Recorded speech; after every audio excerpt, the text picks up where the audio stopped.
Untuk soalan yang pertama, saya menjemput Yang Berhormat Datuk Seri Haji Tajuddin bin Abdul Rahman. Silakan. Assalamualaikum warahmatullahi taala wabarakatuh. Tan Sri Yang Ketua, soalan saya soalan nombor 1. Silakan. Terima kasih. Silakan Yang Berhormat Menteri. Bismillahirrahmanirrahim. Assalamualaikum warahmatullahi wabarakatuh. Saya mulakan dengan pantun Tan Sri Yang Dipertua. COVID-19, Ukraine semuanya mencabar. Penduduk seluruh dunia rasa tertekan.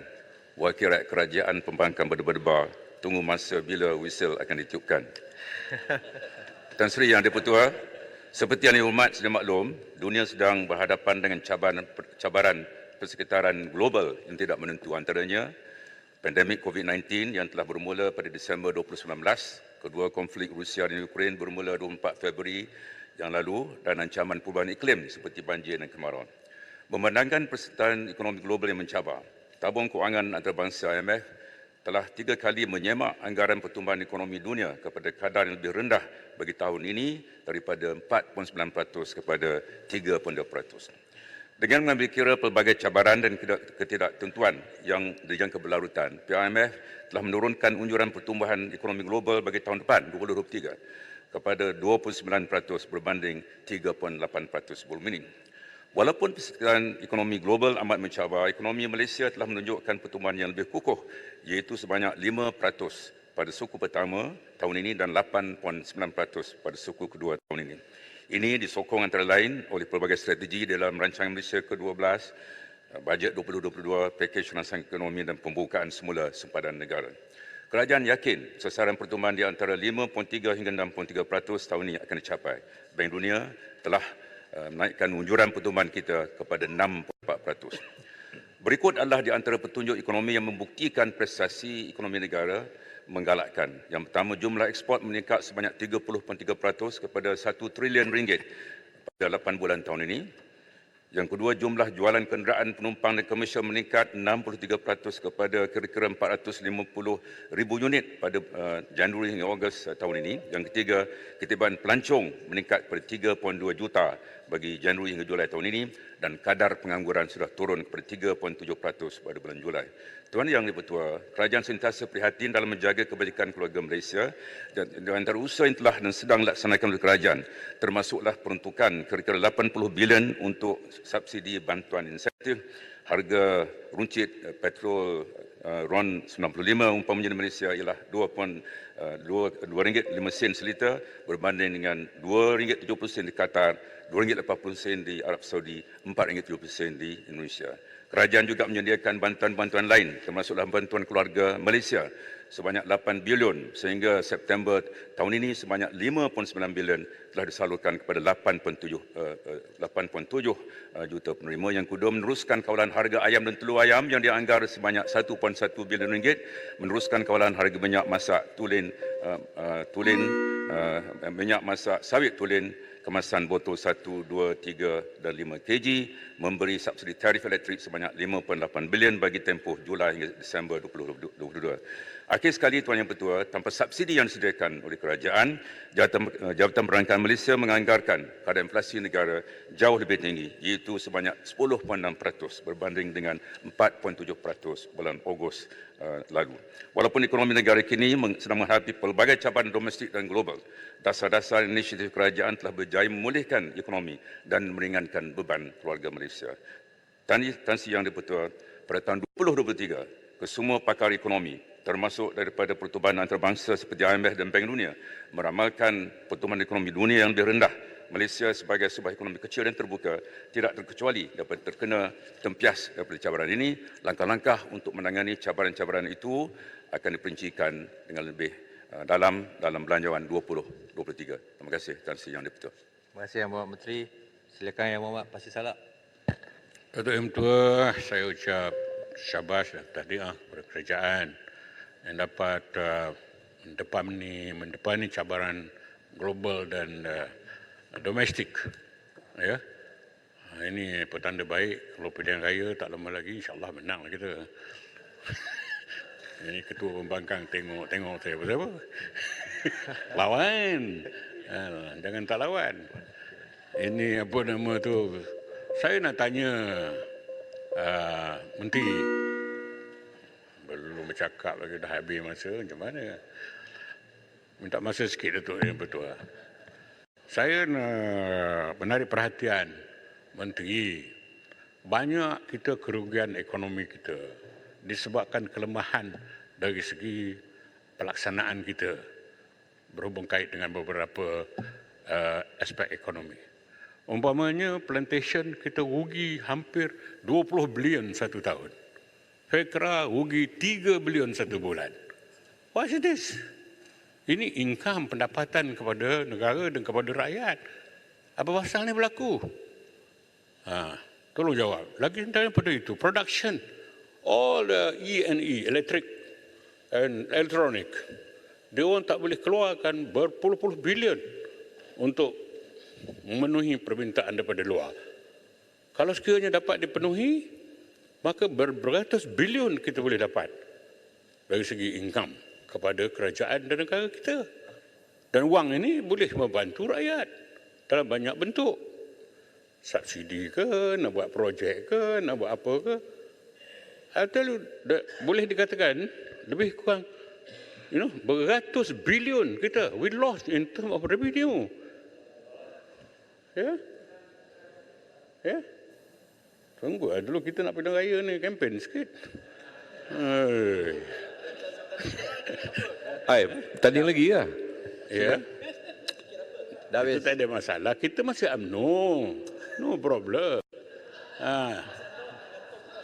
Itu gantung itu bukan gantung mati. Apa ada masalah? Alright. Baik. Kalau nak gantung bagi mati, dia okey. Kalau tak mati, dia nanti takut dia hidup balik.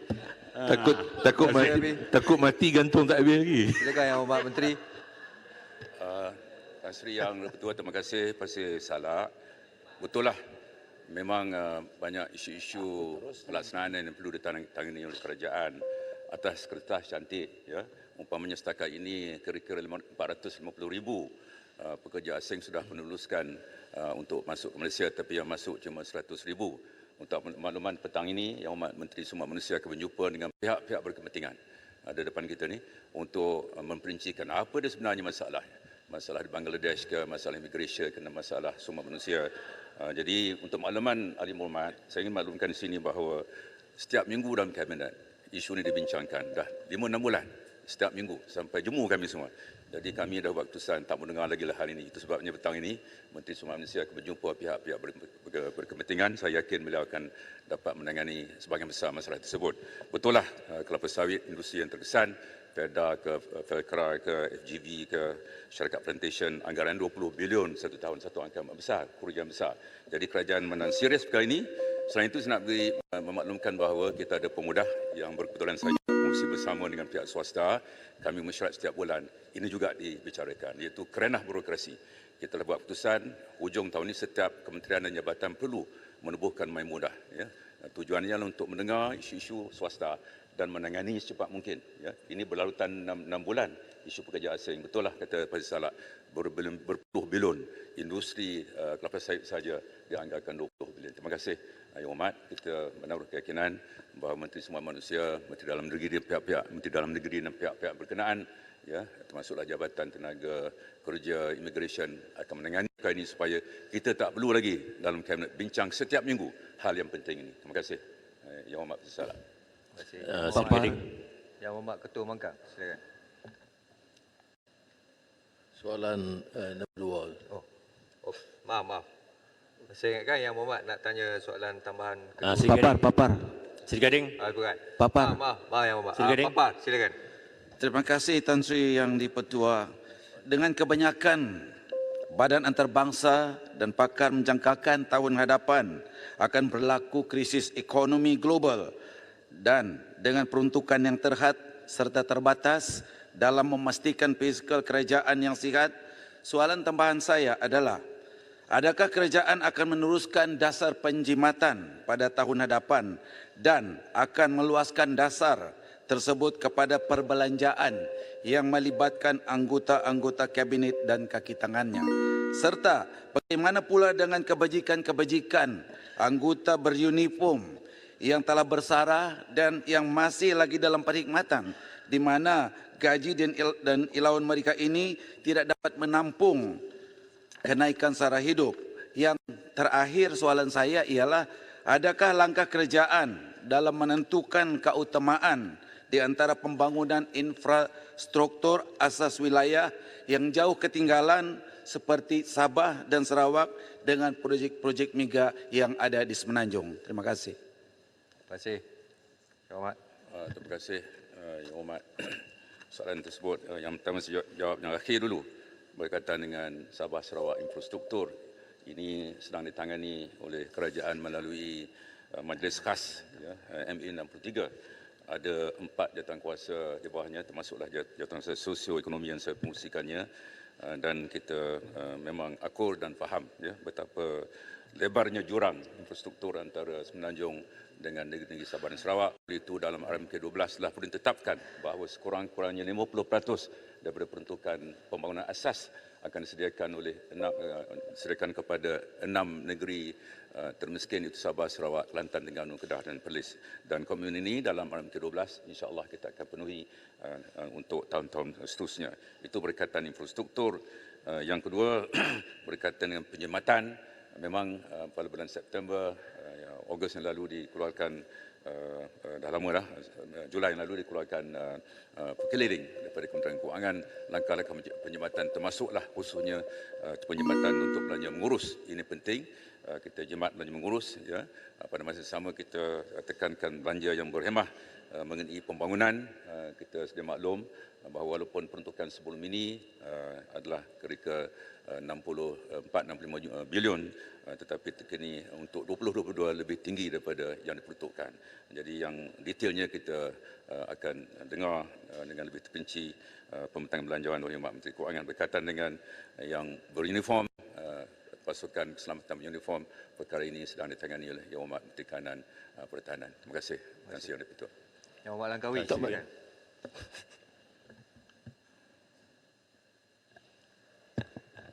Tuan Yang Dipertua, sejak bajet untuk 2022 dilulus oleh Dewan ini, nilai mata wang sudah jatuh dengan teruk. Apakah kesannya terhadap bajet, terutama berkenaan dengan apa yang perlu dibayar oleh kerajaan dalam dolar Amerika? Dan apakah ini akan menyebabkan defisit bertambah dalam bajet yang diperkenalkan? Terima kasih Yang Hormat. Silakan. Terima kasih Tan Sri Yang Bertuah, terima kasih Yang Hormat Langkawi. Yang pertama, kita sedia maklum bahawa nilai mata wang ini ditentukan oleh pasaran melainkan negara-negara yang menetapkan kadar pada kadar tentu. Jadi turun naik itu biasa. Yang penting yang perlu kita tekankan bahawa ini berikutan daripada dasar monetary yang agresif oleh Fed Reserve, Bank Pusat Amerika Syarikat, yang telah menyebabkan kenaikan 3% ataupun 300 basis points kadar faedah di Amerika Syarikat. Ini telah menyebabkan penurunan beberapa mata wang, termasuklah Yen Jepun 20%, Pound sterling 20%, ringgit kira-kira 10%. Jadi prestasi ringgit Malaysia tidaklah seteruk beberapa currency itu yang pertama. Yang kedua, kesan. Kalau Yang Hormat Langkawi tanya tentang kesan kepada bayaran kerajaan, hutang langsung kerajaan pusat, tak sampai 5% pun dalam dolar Amerika. Kebanyakan hutang kerajaan pusat adalah dalam ringgit Malaysia.